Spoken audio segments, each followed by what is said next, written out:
Salam alaikum wa rahmatullahi wa barakatuh. Hayyakum Allah wa bayyakum. Récemment, une personne, elle m'appelle juste hier, elle me dit voilà, je suis sur ma route et le seul restaurant que j'ai trouvé ouvert, c'est McDonald's. Je suis avec mon fils, je vais manger rapidement, mais j'ai peur du regard des gens.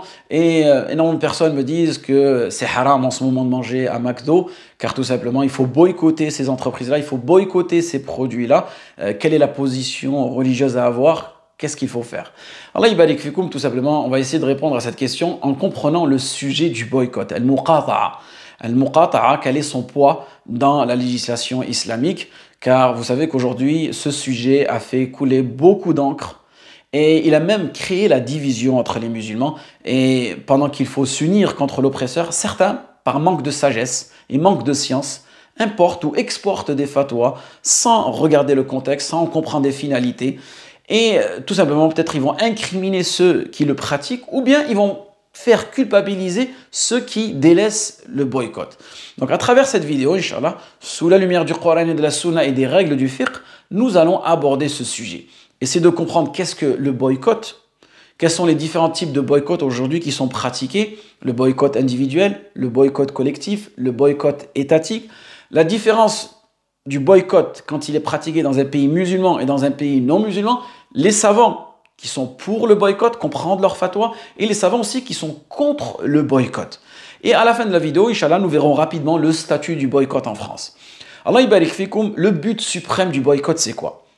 Son but suprême en islam est d'infliger des dommages économiques à l'oppresseur sans causer de corruption aux musulmans. Et ce que je viens de vous donner ici, c'est ce qu'on appelle manat al-hukum, c'est-à-dire le motif apparent sur lequel repose le jugement. Et en usul al-fiqh, le boycott, il fait partie de ce qu'on appelle des masalih al-mursala. Donc, c'est un sujet juridique qu'on enseigne dans l'Institut Comprends ton dîn. Vous avez le lien ci-dessous, Inch'Allah, vous allez pouvoir y jeter un petit coup d'œil.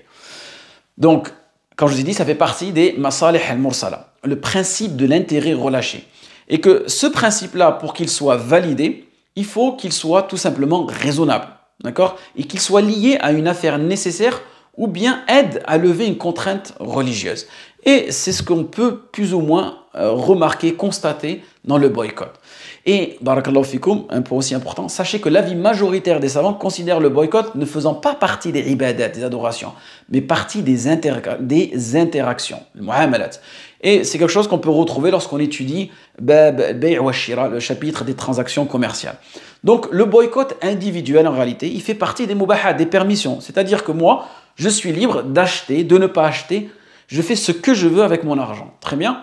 Très bien. Qu'en est-il? Quand est-ce qu'il peut devenir ce boycott-là? Il peut devenir interdit ou bien est-ce qu'il peut devenir obligatoire?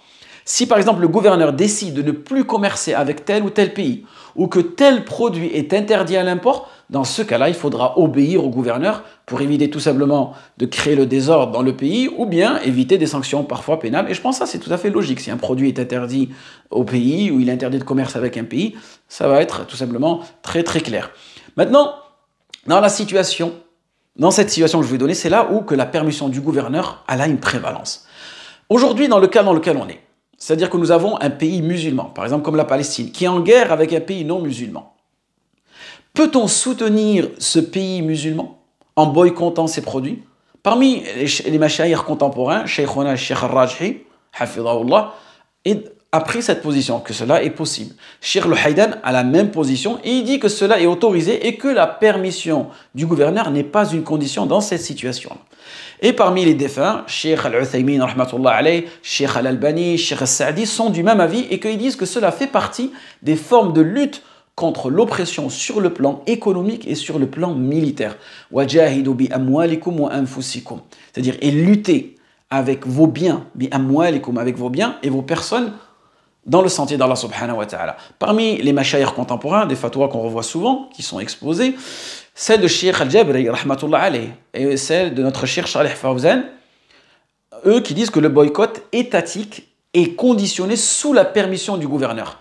Car Sheikh Salih Fawzan, il voit l'efficacité de ce boycott que s'il est effectué par le gouverneur, comme l'avait fait par exemple le roi Faisal, rahmatullah alayh, le 6 octobre 1973, donc vous voyez 6 octobre, 7 octobre, contre les États alliés à Israël durant la fameuse guerre du Kippour, il avait mis en place un embargo pétrolier contre les partisans d'Israël. Et après cet embargo, une crise énergétique avait éclaté dans le monde. Tout de suite après, je pense que c'était à Henry Kissinger, qui était ministre des Affaires étrangères aux États-Unis, il avait menacé, il a eu l'audace de menacer Faisal, rahmatullah alayhi. Il lui a dit, nous bombarderons vos puits de pétrole. Écoute ce qu'il a répondu, le lion de l'Arabie. Il lui a dit, vous pouvez bombarder nos puits de pétrole. Nous et nos ancêtres avons vécu de dattes et de lait de chamel. Nous pouvons encore continuer à vivre ainsi. Mais vous ne parviendrez plus, vous, à vivre sans pétrole. Allahu Akbar. Regardez la rhétorique, regardez la taqwa qu'il avait dans son cœur, regardez la confiance en Allah subhanahu wa ta'ala, le tawakkul pur en Allah subhanahu wa ta'ala. Une seconde fois, Cheikh Saleh Fawzan fut questionné. La question, elle était un peu plus détaillée. Donc on voit, vous voyez, quand la question elle est générale, quand la question elle est détaillée, la réponse, elle varie. On lui a dit, si ni le gouverneur nous l'interdit, et ni il nous l'ordonne, est-ce que ce boycott, s'il cause des préjudices à l'oppresseur, est-ce qu'il est valable? Est-ce qu'on peut l'effectuer? Le Cheikh Ilyas, dans ce cas-là, je n'y vois aucun inconvénient. Et là, il faut faire la différence entre l'appel au boycott et le fait de pratiquer le boycott individuel. Et je vous ai dit, il existe une divergence entre les savants. Donc, maintenant, quand est-ce que le gouverneur il peut réellement intervenir? Si le boycott porte préjudice aux musulmans et qui ne porte pas atteint à l'oppresseur. Si un boycott, tout simplement, devient une source de désordre dans le pays, dans ce cas-là, le gouverneur interfère et essaye de trouver une solution. Mais aujourd'hui, en Occident, on voit plus ou moins que le boycott porte ses fruits, raison pour laquelle il est interdit aux USA et même il est blâmé en France. Il y a une loi en France, on va dire, qui n'est pas très assez claire concernant le boycott. Il dit qu'on peut boycotter, ça fait partie de la liberté d'expression, mais il ne faut pas qu'on cible une ethnie ou une nationalité de manière spécifique. D'accord? Et si on regarde un petit peu, on voit qu'on peut tout boycotter en France, sauf les produits israéliens, parce que ce serait une porte vers l'antisémitisme. Donc, pas mal, hein? Ils s'y connaissent en faire. Maintenant, le boycott, Allah yabarik fikoum, des marchandises en cas d'agression contre l'islam est un devoir. Et cela fait partie de l'effort dans la voie d'Allah subhanahu wa ta'ala lorsque les moyens sont disponibles et que cela met fin ou réduit les dommages causés par l'agresseur, comme l'a mentionné Cheikh Saadi. Donc vous voyez les conditions. Donc c'est là aux savants, aux gens qui ont, on va dire, l'expérience, qui maîtrisent ce domaine-là, de nous éclairer là-dessus. Parmi ceux qui indiquent l'origine du boycott, le messager lui-même, sallallahu alayhi wa sallam, était sorti stopper la caravane des Qurayshites sur la route de Badr. Donc voilà une preuve. Une seconde preuve, le messager sallallahu alayhi wa sallam, il a brûlé les palmiers de la tribu des Banu Nadir. Et tout cela, c'était dans le but de causer du tort à l'oppresseur.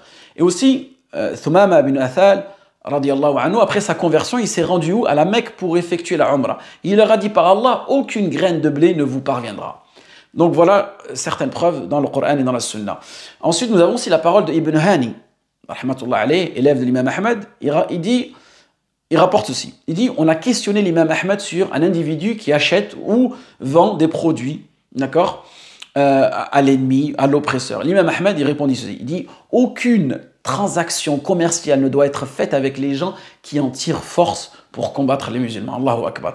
Donc vous voyez que quelque part, peut-être en boycottant les produits sionistes, vous contribuez en partie à l'affaiblissement de l'oppresseur. Vous pouvez aussi peut-être changer l'opinion des alliés, changer l'opinion de ces entreprises-là, favoriser plus ou moins les produits locaux, donc il y aura toujours un substitut, donc est-ce qu'il y a en cause réellement un tort à l'économie musulmane? Et surtout, vous mangerez plus sainement, parce que toutes ces entreprises-là, elles vendent que de la malbouffe.